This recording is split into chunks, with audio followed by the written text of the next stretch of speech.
রংপুর ৩ আসনের বিএনপি মনোনীত প্রার্থী শামসুজ্জামান শামু সকাল থেকেই রংপুর নগরের বিভিন্ন এলাকায় গণসংযোগে ব্যস্ত সময় পার করছেন। আমরা দেখছি যে নগরীর রবার্টসনগঞ্জ, কাচারি বাজার থেকে শুরু করে নগরীর যে গুরুত্বপূর্ণ জায়গাগুলো রয়েছে সেখানে তিনি তার নির্বাচনী প্রচারণা চালাচ্ছেন এবং রাষ্ট্র কাঠামো মেরামতে তারেক রহমানের যে ৩০ দফা সেটাও কিন্তু জনগণের সামনে তুলে ধরছেন এবং একই সাথে রূপকল্প রংপুরের যে প্রস্তাবনা সেটিও সাধারণ মানুষের সামনে তুলে ধরছেন এবং যেটি বলছেন যে দীর্ঘ সময় ধরে বৈষম্যের শিকার রংপুরকে সামনের দিকে এগিয়ে নিতে এই অঞ্চলের কর্মসংস্থান সৃষ্টিতে যে ধরনের পরিকল্পনা নেওয়া দরকার সেটি তিনি নির্বাচিত হলে করবেন।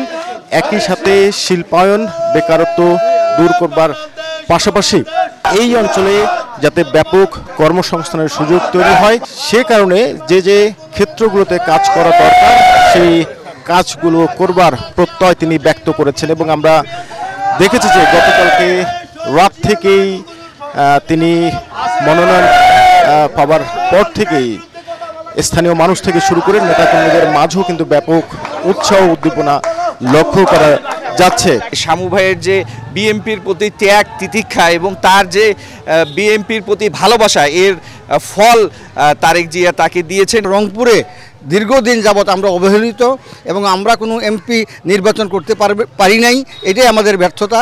আজকে ঘুরে দাঁড়িয়েছে বাংলাদেশ জাতীয়তাবাদী দল বিএনপি।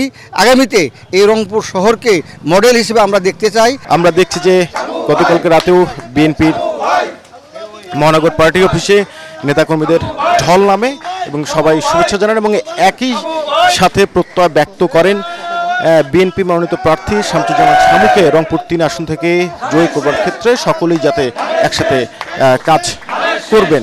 আপনার কাছে একটু জানতে চাই, আপনি মনোনয়ন পেয়েছেন বিএনপি থেকে, একটি গুরুত্বপূর্ণ দায়িত্ব বলা যেতে পারে, সামনের সময়গুলোতে চ্যালেঞ্জ কি আপনার? আমি মনে করি যে রংপুরের মানুষ দীর্ঘ ৪২ বছর ধরে বঞ্চিত হয়েছে। রংপুর বৈষম্য শিকার হয়েছে এবং রংপুরে কোনো উন্নয়ন হয় নাই।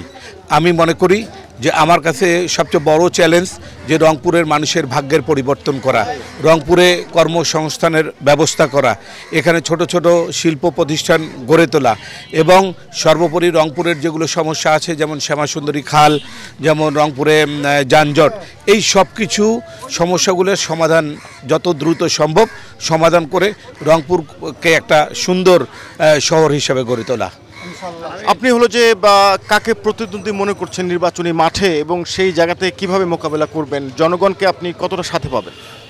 প্রকৃতপক্ষে আমি যেটা মনে করি, আমার বিশ্বাস যে রংপুরের মানুষ ঘুরে দাঁড়িয়েছে এবং প্রতিদ্বন্দ্বী একটা নির্বাচন করলে যে কয়জন প্রতিদ্বন্দ্বিতা করে সবাইকেই প্রতিদ্বন্দ্বী ভাবতে হয়।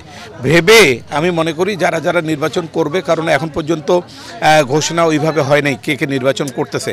নির্বাচন যখন মনোনয়ন সাবমিট হবে তখন বোঝা যাবে কে কে প্রতিদ্বন্দ্বী আমার পক্ষে বিপক্ষে প্রতিদ্বন্দ্বিতা করবে। তবে আমার বিশ্বাস যে রংপুরের জনগণ এখন ঘুরে দাঁড়িয়েছে, বিএনপির প্রার্থী জয় হবে, ধানের শীষের প্রার্থী জয় হবে, তারেক রহমানের জয় হবে, বাংলাদেশের জয় হবে। ধন্যবাদ আপনাকে। আপনি শুনছিলেন রংপুর ৩ আসন থেকে মনোনীত প্রার্থী শামসুজ্জামান শামু যেটি বলছেন যে আগামী দিনে রংপুরকে এগিয়ে নিতে রংপুর সদর ৩ আসনের জনগণ যারা ভোটার তারা বিএনপি তথা ধানের শীষ মার্কাকেই বেছে নেবেন। নাজমুল ইসলাম নিশাত, সময় সংবাদ, রংপুর।